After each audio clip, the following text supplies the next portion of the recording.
الحمد لله وكفى وسلام على عباده الذين اصطفى. أما بعد، أعوذ بالله من الشيطان الرجيم. بسم الله الرحمن الرحيم.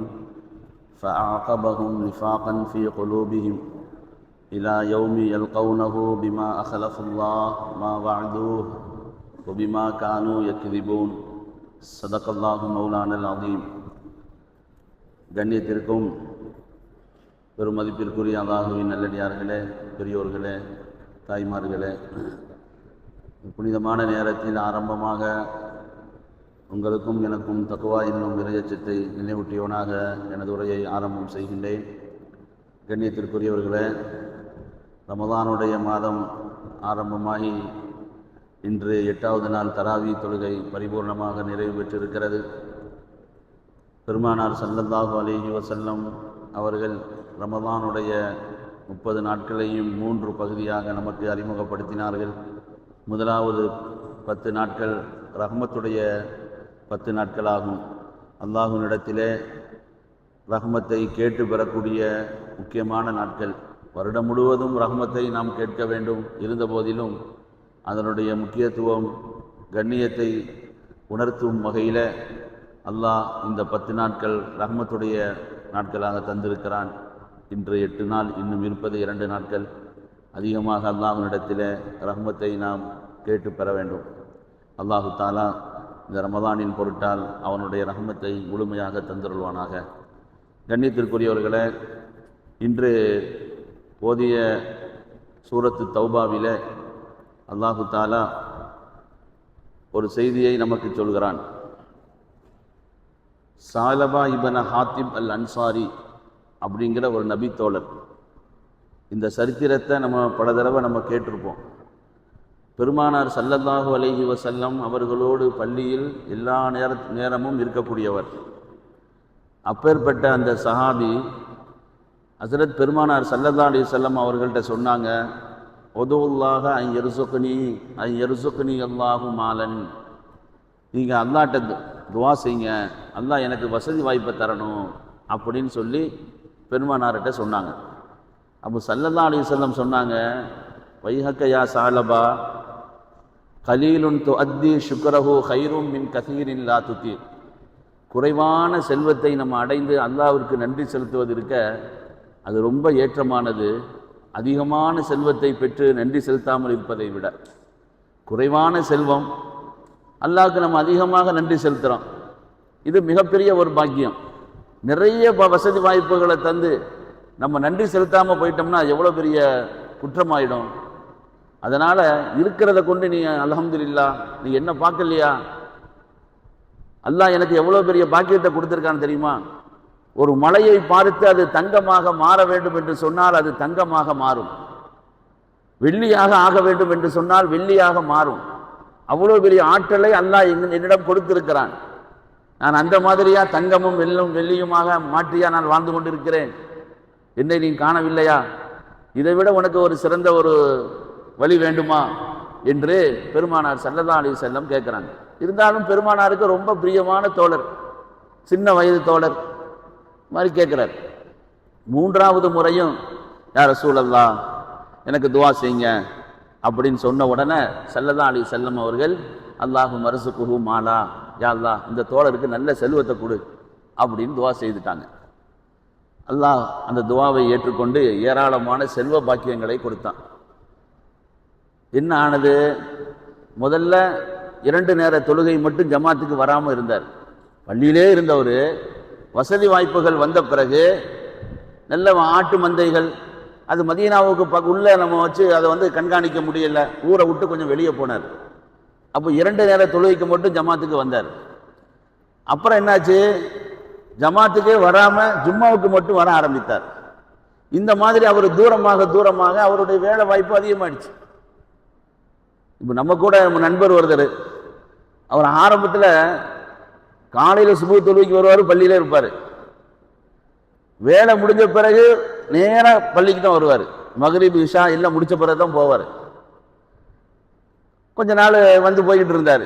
அப்புறம் சொன்னார், இமாம் எனக்கு திருமணம் ஆகணும், பொண்ணு பார்க்க ஆள் வர்றாங்க, ஃபோன் நம்பர் கேட்குறாங்க, உங்கள் ஃபோன் நம்பரை நான் கொடுக்குறேன் அப்படின்னாரு. சரிங்க கொடுங்க. பொண்ணு வீட்டுக்காரங்க ஃபோன் அடித்தாங்க. நான் அப்போ அது கேட்டேன். நல்லவர் தான், நல்ல குணமானவர், தங்கமானவர், எல்லாம் நம்ம சொல்ல வேண்டியதெல்லாம் சொன்னோம். அல்லாஹ் அடுக்கிற பேரில் திருமணமும் நடந்துச்சு. நம்ம நண்பர் தான், திருமணமும் நடந்தது. அல்லாஹ் தஆலா சிறப்பான குழந்தைகளையும் கொடுத்தான், சிறப்பாக வாழ்ந்து கொண்டிருக்கிறார். ஆனால் அன்னைக்கு திருமணமான மறு வாரத்திலிருந்து இன்றைய வரையிலும் பள்ளிவாசலுக்கு வரல. கேட்டால் வேலை, நான் அங்கே இருக்கிறேன் இங்கே இருக்கிறேன். அல்ஹம்துலில்லாஹ் நல்ல சிறப்பாக இருக்கிறார். எதுக்கு சொல்ல வரேன்னா, ஒரு அமலை நம்ம ஒரு காரியத்தை நம்ம செய்கிறோம்னா அது நிரந்தரமாக இருக்கணும். அல்லாஹ்விடத்தில் அது உயர்ந்த அந்தஸ்தை பெற்றுத்தரும். சின்ன அமலாக இருந்தாலும் சரி. ஒரு ஜமாத்தோட நம்ம தொழுக போறோம்னு சொன்னால் நம்ம பள்ளின்னு இல்லை, பள்ளியினுடைய தொடர்பு எங்கே இருக்குதோ அங்கே நமக்கு இருக்கணும். அது மிகப்பெரிய அந்தஸ்தை பெற்றுத்தரும். தபூக்குடைய யுத்தத்தில் ரசூல் ஸல்லல்லாஹு அலைஹி வஸல்லம் தபூக்குடைய மைதானம் மதீனா நகரத்திலிருந்து கிட்டத்தட்ட 600 கிலோமீட்டர் தொலை தூரம். அந்த தபூக்குடைய மைதானத்தில் கிட்டத்தட்ட 18-20 நாட்கள் தங்கி இருக்கிறாங்க. அந்த நேரத்தில் ஸல்லல்லாஹு அலைஹி வஸல்லம் அவர்கள் திடீர்னு மறுநாள் காலையில் சஹாபாக்கள்கிட்ட சொல்றாங்க, முஆவியத் இப்னு முஆவியா அப்படிங்கிற ஒரு தோழர் மதீனாவில் இறந்து போயிட்டார். மதீனாவில் சஹாபாக்கள் இல்லை, எல்லாமே தபூக்குடைய யுத்தத்திற்கு போயிட்டாங்க. கனவுல அவங்களுக்கு சொல்லப்படுது, யா ரசூலல்லாஹ் உங்களுடைய தோழர் முஆவியத் இப்னு முஆவியா வஃபாத் ஆகிவிட்டார், அவருக்கு நீங்க காயிப் ஜனாஸா தொழுகை நடத்துங்க அப்படின்னு சொல்லப்படுது. அப்போ ஸல்லல்லாஹு அலைஹி வஸல்லம் சஹாபாக்களை கூப்பிட்டு சொல்றாங்க, இந்த மாதிரி நம்ம மதீனாவில் நம்ம தோழர் முஆவியத் இப்னு முஆவியா வஃபாத் ஆயிட்டாங்க, அவங்களுக்கு நம்ம ஜனாஸா தொழுகை நடைபெறுது. அப்போ கேட்கப்பட்டுச்சு, இந்த அளவுக்கு கனவுல அவருக்கு ஜனாஸா தொழுங்கன்னு சொல்லப்பட்டதற்கான காரணம் என்ன அப்படிங்கும் பொழுது, அவர் வாழ்நாளில் சாதாரண தோழர் தான். அவர் வாழும் காலத்தில் தொடர்ச்சியாக குல் ஹுவல்லாஹு அஹதுங்கிற சூறாவை அதிகமாக ஓதக்கூடிய பழக்கம் உடையவராக இருந்தார். அதன் காரணமாக இவ்வளவு பெரிய அந்தஸ்து அவருக்கு கிடைத்ததுன்னு சொல்றாங்க. அப்போ ஒரு அமலை நம்ம செய்ய ஆரம்பிச்சிட்டோம்னா காலம் முழுவதும் தொடர்ச்சியாக அது எப்போதான் நமக்கு முடியுமோ அது தொடர்புலேயே இருக்கணும். ஒரே அடியா நம்ம இது செய்யக்கூடாது, ஒதுங்கிடக்கூடாது. இப்போ அந்த தோழர் அப்படியே ஒதுங்கிட்டார். திடீர்னு ஜகாத்தினுடைய சட்டம் வந்தது. ஜகாத்தினுடைய சட்டம் கூட இன்னைக்கு ஓதப்பட்டது. அந்த சட்டம் வந்தவுடனே ரசூலுல்லாஹி ஸல்லல்லாஹு அலைஹி வஸல்லம் 2 தோழர்களை அனுப்பி, சாலபா ரொம்ப வசதி வாய்ப்போடு இருக்கிறாரு, இந்த மாதிரி ஜகாத்தினுடைய சட்டம் வந்திருக்குது, அவர்கிட்ட போய் வசூல் பண்ணிட்டு வாங்க அப்படின்னு சொல்லி அனுப்பி விடுறாங்க. இந்த சாலபா யாரு? ஆரம்பத்தில் வசதி வாய்ப்பு இல்லாதவர். ரசூலுல்லாஹ்ட்ட பொருளுக்காண்டி துவா செய்யுங்கன்னு சொன்னவர். நீ ஏன்பா பொருளுக்கு ஆசைப்படுற அப்படின்னு ரசூலுல்லாஹ் கேட்கும்பொழுது என்ன சொன்னாரு? யார் ரசூலுல்லாஹ், வசதி வாய்ப்புகள் எனக்கு அதிகமாயிடுச்சுன்னா தேவை உடையவர்களுக்கெல்லாம் நான் கொடுப்பேன்ல, தேடி தேடி அவர்களுடைய கடமைகளை ஹக்குகளை நிறைவேற்றணும்னா நான் எவ்வளோ பெரிய அந்தஸ்து அடைவேன், அதுக்கு தான் நான் பொருளை கேட்குறேன் அப்படின்னு ஆரம்பத்தில் சொல்லியிருந்தார். எவ்வளோ வந்தாலும் நான் அப்படியே கொடுப்பேன். லயின் ஆத்தானா மின் ஃபத்லிஹி லனஸத்தகன்ன வலனகூனன்ன மினஸ் ஸாலிஹீன். அல்லாஹ் எனக்கு செல்வ செழிப்புகளை கொடுத்தால் அள்ளி அள்ளி நான் கொடுப்பேன், நல்லவர்களில் நான் ஆகிவிடுவேன் அப்படின்னு ஆரம்பத்தில் சொன்னார்.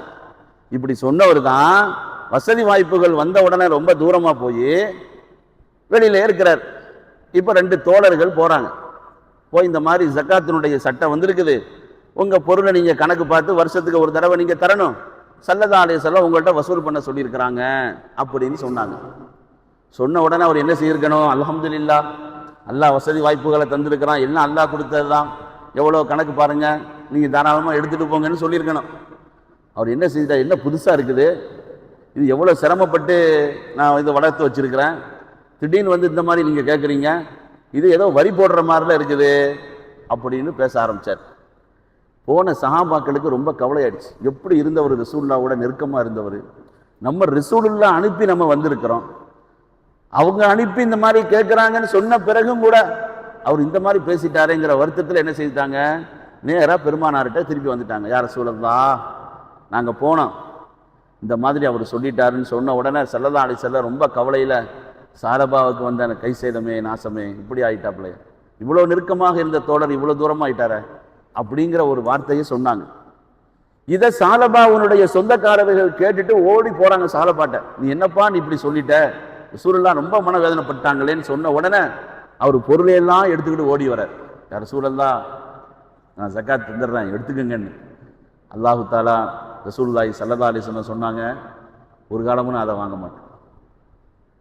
இப்பவும் கேட்டு நீங்கள் சரியான முறையில் அதை நிறைவேற்றலையோ அதை நான் வாங்க மாட்டேன்னு சொல்லி ஸல்லல்லாஹு அலைஹி வஸல்லம் மறுத்துறாங்க. அதற்கு பிறகு ஹஸரத் அபூபக்கருடைய காலத்தில் கொண்டுட்டு வராரு. ரசூலுல்லாஹ் வாங்க முடியாத வாங்காத அந்த சக்காத்தை, அவங்க கேட்டு கொடுக்காத அந்த சக்காத்தை நாங்களும் வாங்க மாட்டோம். உமருடைய ஆட்சி காலத்திலையும் கொண்டு வராரு, வாங்க முடியாது. உஸ்மானுடைய ஆட்சி காலத்திலையும் கொண்டு வராரு. அதற்கு உஸ்மான் சொல்றாங்க, எங்க முன்னாடி இருந்த 3 பேர்களும் வாங்காத சக்காத்தை நான் எப்படி வாங்குவேன், முடியவே முடியாதுன்னு சொல்லி அவர் நிஃபாக்கிலேயே மரணித்தார் அப்படிங்கிறது வரலாறு. இது நம்ம கேட்டிருக்கோம். இந்த தண்டனையை அல்லாஹ் ஏன் கொடுத்தான்? ஃபஅகபஹும் நிஃபாகன் ஃபீ குலூபிஹிம் இலா யௌமி யல்கௌனஹு பிமா அஹலஃபுல்லாஹ மா வஅதுஹு வ பிமா கானூ யக்திபூன். 2 காரணங்கள் அல்லாஹ் சொல்றான். ஒரு தப்பு செய்தாரு, யாரெல்லாம் மன்னிச்சுக்கங்க, அல்லாஹ் மன்னிச்சிருன்னா அல்லாஹ் எவ்வளவு பேர் அந்த மாதிரி மன்னிப்பு கிடைத்திருக்கிறது. ஸல்லல்லாஹு அலைஹி வஸல்லம் என்ன செய்யிருக்கிறாங்க, எவ்வளவு பேரை மன்னிச்சிருக்கிறாங்க. அப்ப இவருக்கு மட்டும் ஏன் ரசூலுல்லாஹ் மன்னிக்கல? ஏன் கொடுத்த அந்த பொருளை, ஜகாத்தினுடைய பொருளை கையில வாங்கல? அல்லாஹ் காரணம் சொல்றான். ஃபஅகபஹும் நிஃபாகன் ஃபீ குலூபிஹிம். கடைசி காலம் வரை, கியாமத் வரை, அல்லாஹுவை சந்திக்கும் வரை அவருடைய உள்ளத்திலே நாம் நிஃபாக் என்ற நயவஞ்சகத்தை முடிவாக்கி விட்டோம், இறுதியாக ஆக்கிவிட்டோம். எதற்காக? மா அஹலஃபுல்லாஹ பிமா வஅது. அவர் என்ன வாக்களித்தாரோ அல்லாஹ்ட்ட அதுக்கு மாறு செய்தார். அல்லாஹ்ட்ட என்ன வாக்களிச்சாரு? லயின் ஆத்தானா மின் ஃபத்லிஹி லனஸத்தகன்ன. எனக்கு நீ நிறைய செல்வத்தை கொடுத்தா அள்ளி அள்ளி நான் கொடுப்பேன்னு சொன்னார்ல, அதற்கு மாற்றம் பண்ணிட்டார். வபிமா கானூ யக்திபூன். பொய் சொன்னார். என்ன பொய் சொன்னாரு? யார் யாருக்கு தேவை இருக்குதோ நான் பார்த்து பார்த்து கொடுப்பேன்னு சொன்னார, அந்த பொய். இந்த 2 காரணமாக அல்லாஹ் அவருடைய உள்ளத்திலே நயவஞ்சகத்தை ஆழமாக பதிய செய்தான் கியாம நாள் வரை. அப்படிங்கிறத நம்ம பார்க்கிறோம். இந்த 2 விஷயங்கள் இருக்கு, ஆபத்தானது. ஒன்று இருக்குது வாக்குறுதி, நம்ம கொடுத்தோம்னா அதை நிறைவேற்றுவது. 2வது பொய் பேசாம இருக்கிறது. இன்னைக்கு பொய்ங்கிறது என்னன்னு நமக்கு தெரியறது இல்லை. காலையில இருந்து நைட்டு வரையிலும் எவ்வளவு பொய் பேசுறோங்கிறத பாருங்க. சின்ன சின்ன விஷயத்திற்கெல்லாம் பொய் பேசுறோம். ஹதீஸ்ல வருது, பொய் பேசுகிற போது நம்மோடு இருக்கிற மலக்குமார்கள் நம்ம வாயிலிருந்து வரக்கூடிய துர்நாற்றத்தினால ஓடுறாங்க, நம்ம விட்டு தூரம் ஆயிடுறாங்க. நாங்க ஸல்லல்லாஹு அலைஹி வஸல்லம். அப்ப நம்மோடு இருக்கிற மலக்குமார்கள் நம்மை விட்டு தூரமாகிவிட்டால் எங்கிருந்து நமக்கு நிம்மதி இருக்கும்? எங்கிருந்து நமக்கு பாதுகாப்பு இருக்கும்? இன்றைக்கு அந்த நிலைதான் இருக்கிறது. பொய் பேசக்கூடியவர்களுக்குத்தான் மரியாதை. அவர் தான் ரொம்ப அறிவாளி, ரொம்ப சிறப்பானவர். பொய் எவ்வளவுக்கு எவ்வளவு ஆழமா பேசுறோமோ அந்த அளவிற்கு கண்ணியம் இருக்கிறது. பொய் பேசாம உண்மை பேச ஆரம்பிச்சோம்னா சமுதாயம் அப்படி ஓரம் கட்டப்பட்டது. காலங்கள் அவ்வளவு ஒரு ஆபத்தான காலம். ரசூலுல்லாஹி ஸல்லல்லாஹு அலைஹி வஸல்லம் அவர்கள் சொன்னார்கள், ஒரு காலம் வரும் மார்க்கத்தின் அடிப்படையில் வாழ்வது எப்படின்னு சொன்னா, தன்னுடைய கைகளில் நெருப்பு கங்கை வைத்துக் கொண்டிருப்பதை போலன்னு சொன்னாங்க. நெருப்பு கங்கை தூக்கி கையில கொடுத்தா நம்ம நிப்போமா? துடிக்க ஆரம்பிச்சிருவோம். அதே மாதிரிதான் இன்று மார்க்கத்தின் அடிப்படையில் வாழ்வது என்பது ரொம்ப ஒரு சிரமமான காலமாக இருக்கிறது. பொய் பேசாமலாம் இப்போ வாழ முடியுமாங்க? வியாபாரமே அதை வச்சு தாங்க செய்ய முடியும். அதெல்லாம் ஒரு காலம். பொய் தான். இப்போ பொய் இருந்தால் தான் வியாபாரம் செய்ய முடியும். ஏதோ ஒரு 10% பொய் சொல்லி தான் ஆகணும். அந்த பொய்யினால எவ்வளோ பெரிய ஆபத்துகள் இருக்கிறது. விபச்சாரம், திருடுவது எவ்வளோ பெரிய கொடூரமோ அது போன்றது பொய் சொல்லக்கூடிய விஷயங்கள். காலையிலிருந்து இரவு வரை நாம் எத்தனை பொய் சொல்கிறோம். முதலாவது நம்ம பிள்ளைங்கள்டையே பொய் சொல்லி பழகுவோம். ஃபோன் வந்த உடனே யாரு அப்படின்னு கேட்போம். இவங்க அடிக்கிறாங்க, இல்லைன்னு சொல்லு. எப்படி சொல்லுவான்? இல்லைன்னு சொல்லு. உடம்பு சரியில்லைன்னு சொல்லு. வெளியே போயிருக்கிறாருன்னு சொல்லு. இப்படியே நம்ம பொய் சொல்லி பிள்ளைங்களுக்கு பழகி கொடுத்தோன்னா அந்த பிள்ளைங்களும் அதே மாதிரி தான் பொய் சொல்லும். அல்லாஹ் நம்மளை பாதுகாக்கணும். அந்த மாதிரி நம்ம சொல்லக்கூடிய வார்த்தைகள் சில நேரம் துவாவா ஆயிடும். இல்லைன்னு சொல்லு, இல்லாமலேயே போயிடும். நம்ம சிந்திக்கணும், நம்ம ஏன் பொய் சொல்லணும்? அல்லாஹ் நமக்கு சிறப்பான முறையில தொழிலை கொடுத்திருக்கிறான், நம்ம சொந்தமா சம்பாதிக்கிறோம். யார்கிட்டையும் நம்ம அழகான முறையில உள்ளதை நம்ம பேசிடலாமே. முடியும்னா முடியும், இல்லைன்னா இல்ல. அவர் பிரியப்படுறாரு, பிரியப்படல, நெருங்குறாரு, நெருங்கல, அது நமக்கு தேவையில்லை. நம்ம அல்லாஹ்ட்ட நெருங்கணும். அவருக்காக வேண்டி நம்ம பொய் சொல்லி நம்ம வாழ்ந்தோம்னா சதாவும் நம்ம குற்றவாளியாகத்தான் இருக்கணும். காலம் எப்படி இருக்குன்னா, அல்லாம ரூமி ரஹ்மத்துல்லாஹி அலைஹி ஒரு கதை ஒன்று எழுதுறாங்க. ஒரு நாட்டினுடைய மன்னர், அவருக்கு ஒரு நெருங்கிய மந்திரி இருந்தார். ஆலோசனைகள் தேவைப்படும் போது சொல்வார். அப்ப அவர் சொன்னாரா, ஒரு நாள் மன்னர் அவர்களை, ஒரு வாரத்தில் ஒரு மழை பொழிய போகிறது. அந்த மழை நீர் யாரின் மீதெல்லாம் படுமோ, அந்த மழை நீரை யாரெல்லாம் குடிப்பாங்களோ எல்லாம் பைத்தியமாயிருவாங்க. அப்படின்னு உடனே மன்னர் கேட்கிறார், நமக்கு பாதுகாப்புக்கு என்ன செய்யலாம் அப்படின்னு உடனே மந்திரி சொல்றாரு, ஒன்றும் பிரச்சனை இல்லை, நம்ம அந்த மழை துளி படாமல் நம்ம பாதுகாத்துக்குவோம், குடிக்கிறதுக்கு தண்ணி இப்பவுமே நம்ம சேகரித்து வச்சுக்குவோம், நம்ம வெளியில போகாம உள்ளே இருந்துக்கிட்டா நமக்கு பைத்தியம் பிடிக்காது அப்படின்னு அவர் நல்ல ஆலோசனை அப்படின்னு சொல்லி மந்திரிக்கு ரொம்ப கொடுக்க வேண்டியதெல்லாம் கொடுத்து ஏற்பாடுகள்லாம் நடக்குது. சொன்ன மாதிரி ஒரு வாரத்துக்கு பிறகு மழை பொழியுது. மழை தண்ணி பட்டவங்க எல்லாம் பைத்தியம் ஆயிட்டாங்க. மழை தண்ணி பட்டவங்க எல்லாருமே பைத்தியம் ஆயிட்டாங்க. பைத்தியமான என்ன செய்வாங்க, ஒரு ஆளை பிடிச்சி இழுப்பாங்க, கிழிப்பாங்க, சட்டையை பிடிச்சி இழுப்பாங்க, இதுதான் செய்வாங்க. ஊர் ஃபுல்லா அந்த மாதிரி ஆச்சு. எல்லாம் அந்த மாதிரி பைத்தியம் பிடிச்சி என்ன செய்தாங்கன்னா மன்னருடைய கோட்டைக்குள்ளே வந்துட்டாங்க. கோட்டைக்குள்ள வந்து என்ன செய்தாங்க, மன்னரை பிடிச்சி இழுத்து கிழிக்க ஆரம்பிச்சாங்க, மந்திரியை பிடிச்சி இழுக்க ஆரம்பிச்சாங்க. அப்போ மன்னர் கேட்டாரு மந்திரிட்ட, என்னப்பா பாதுகாப்பா இருக்கலாம்னு சொன்னேன், இப்போ எல்லாரும் சேர்ந்து நம்மளை பிடிச்சி இழுக்க வந்துட்டாங்களே, இப்போ என்ன செய்யலாம், நம்மளும் அந்த தண்ணியை குடிச்சிருவோம், நம்மளும் என்ன செய்வோம் அந்த தண்ணியை குடிச்சிட்டா அவங்களோட நம்மளும் சேர்ந்துருவோம், அப்போ ஒன்றும் நமக்கு வந்து கஷ்டம் தெரியாதுன்னு சொல்லி மந்திரி சொல்வாராம். இதை ரூமி ரஹ்மத்துல்லாஹி எழுதிட்டு சொல்றாங்க, இன்றைக்கு மார்க்கம் சொல்வது அந்த மாதிரி தான் இருக்கு. மார்க்கம் சொல்வது அதே மாதிரி தான்.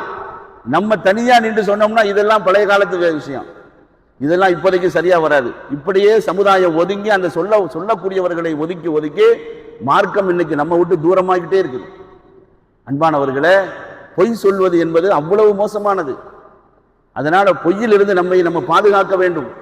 பொய்யை பற்றி பெருமானார் ஸல்லல்லாஹு அலைஹி வஸல்லமும் சரி அல்லாஹ்வும் சரி எவ்வளவு விஷயங்களை அது சம்பந்தமாக சொல்லி இருக்கிறாங்க. முகத்தில் உண்டான அருள் போயிடுங்கிறாங்க. பொய் சொல்வதனால நயவஞ்சகத்தினுடைய அடையாளம்.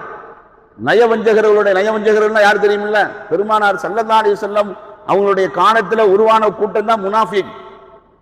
இன்னல் முனாஃபிகீன ஃபித்தர்கில் அஸ்ஃபலுங்கிறான், அவங்களுக்கு நரகத்தினுடைய அடித்தட்டுங்கிறான். அவ்வளவு மோசமானவர்கள்.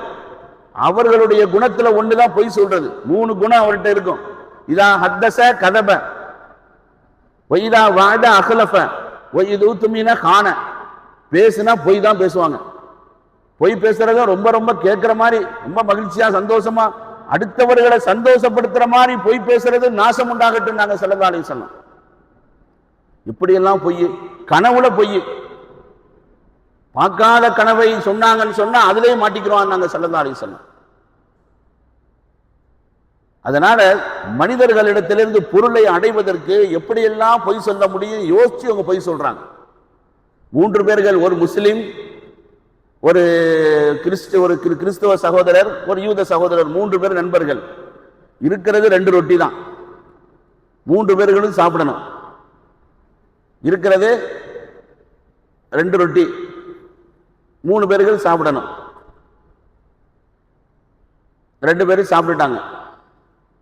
அப்புறம் ஒரு ரொட்டி இருந்துச்சு, இன்னும் ஒரு ஆள் சாப்பிடணும். அவரும் அதை சாப்பிடல, அதை வச்சுட்டாங்க. எனக்கு இப்போ தேவையில்லை, நான் பிறகு சாப்பிட்டுக்கிறேன் அப்படின்னு 2 ரொட்டியில் 1 சாப்பிட்டு 1 வச்சுட்டாங்க. 1 இருக்குது, படுக்க போகிறாங்க. இப்போ படுத்தாச்சு. காலையில் அந்த ரொட்டி காணோம். இந்த ரொட்டியை காணோம், இருந்த ஒரு ரொட்டியை காணோம். அப்போ முதல்ல அந்த கிறிஸ்துவ சகோதரர் அவர் சொன்னார், ரைட், நல்லா தூங்குனியப்பா, நல்ல சரியான தூக்கம். என் கனவுல ஈசா அலைஹிஸ்ஸலாம் முதல் வானத்தில் போய் நான் சந்தித்தேன், அவரை சந்திச்சு நல்ல சிறப்பான முறையில் நான் பேசிட்டு வந்தேன் அப்படின்னு அவர் சொன்னார். அப்போ 2வது யூத சகோதரர் இருக்காருல்ல, அவர்கிட்ட கேட்டாங்க. அவர் சொன்னார், நான் வந்து தூர் சீனா மலையில் போய் மூசா அலைஹிஸ்ஸலாம்கிட்ட போய் பார்த்து பேசிட்டு வந்தேன், நல்ல சந்தோஷமாக பேசிட்டு வந்தேன் அப்படின்னு. உடனே இவர்கிட்ட கேட்டாங்க, உங்களோட எப்படிப்பா இருந்துச்சு? நானும் நல்லா தூங்கிட்டு இருந்தேன், ஜிப்ரீல் அலைஹிஸ்ஸலாம் நேராக வந்தாங்க, நீ ஏன்பா சாப்பிடாம இருக்க, அந்த ரொட்டியை நீ சாப்பிடு அப்படின்னு என்னை வந்து வல்கட்டாயமாக சாப்பிட வச்சு அதை முடிச்சிட்டாரு. அந்த ரொட்டியை நான் தான் சாப்பிட்டேன், ஜிப்ரீல் அலைஹிஸ்ஸலாம் சொன்னதுனால தான் சாப்பிட்டேன்னு சொல்லி அவர் சொன்னாராம். அப்போ அந்த 2 பேரும் கேட்டாங்களாம், எப்பா நீ சாப்பிடும்போது எங்களை கூப்பிட்டுருக்க கூடாது, நாங்களும் வந்துருப்போம்ல, நீங்கள் முதல் வானத்தில் இருந்தீங்க, இவரை பார்த்தானா தூர் சீனா மலையில் இருந்தார், நான் உங்களை கூப்பிட்டு வந்து எப்போ சாப்பிட்றது, அதனால நான் உடனே சாப்பிட்டுட்டேன்னு சொல்லி ஒரு விளையாட்டுக்கு, ஒரு சிரிப்புக்கு ஒரு கதை. அந்த அளவுக்கு பொய்யை யோசிச்சு ஒரு பொருளை எடுப்பதற்கு எப்படியெல்லாம் பொய் சொல்கிறார்கள் அப்படிங்கிறதுக்கு எழுதுறாங்க. இந்த மாதிரி இன்னைக்கு வந்து பொய், எப்படி பொய் சொன்னா பொருளை அடையலாம் அப்படிங்கிற முதல்லயே யோசிச்சு நம்புற மாதிரி பொய் சொல்றாங்க. ஆனா உலக வாழ்க்கைக்கு வேண்டுமானால் அது சரியாக இருக்கலாம், ஆனா நாளை மறுமை மிகப்பெரிய நஷ்டத்திற்கு ஆளாய். அல்லாஹு தஆலா அந்த நிலையிலிருந்து நம்மை பாதுகாப்பானாக. பெருமானார் ஸல்லல்லாஹு அலைஹி வஸல்லம் அவர்களுடைய பாக்கியம், அவர்களுடைய நெருக்கம் கிடைத்து, அவர்களுடைய நெருங்கிய தோழமை கிடைத்து, அவர்கள் மூலமாக பொருள் செல்வத்தை பெற்று பொய் சொன்னதனால் எவ்வளவு பெரிய நஷ்டமாகிவிட்டது அவருக்கு. அல்லாஹு தஆலா அந்த நிலையிலிருந்து நம்மை பாதுகாப்பானாக. வாழும் காலமெல்லாம் உண்மையோடு உண்மை பேசி அல்லாஹ்வுக்கும் அல்லாஹ்வுடைய ரசூலுக்கும் பொருத்தமான முறையில் வாழ்வதற்குண்டான நல்ல நசீபை அல்லாஹ் நமக்கு தந்தருள்வானாக. கொடிய நோய்கள், ஆபத்துகள், பலா முசீபத்துகள், திடீர் மரணங்கள், மருத்துவமனை கஷ்டங்கள், சிரமங்கள், செலவுகளிலிருந்து அல்லாஹ் நம்மையும் நம்மளுடைய சந்ததிகள், மனைவி மக்கள் எல்லோரையும் காத்தருள்வானாக. நம்முடைய ஹலாலான நாட்டங்கள் அனைத்தையும் அல்லாஹ் நிறைவு செய்து தருவானாக. நம்மில் யாரெல்லாம் உடல்நிலை சரியில்லாமல் இருக்கிறார்களோ அல்லாஹ் அவர்களுக்கு பரிபூர்ணமான ஷிஃபாவை கொடுத்தருள்வானாக. ரப்பனா ஆத்தினா ஃபித் துன்யா ஹஸனா வ ஃபில் ஆখিরাতি ஹஸனா வ கினா அஸாபன்னார். வஸல்லி யா ரப்பி அலா நபியி முஹம்மதின் வ அலா ஆலிஹி வ ஸஹாபிஹி அஜ்மஈன் வல்ஹம்துலில்லாஹி ஸல்லல்லாஹு அலைஹி வஸல்லம்.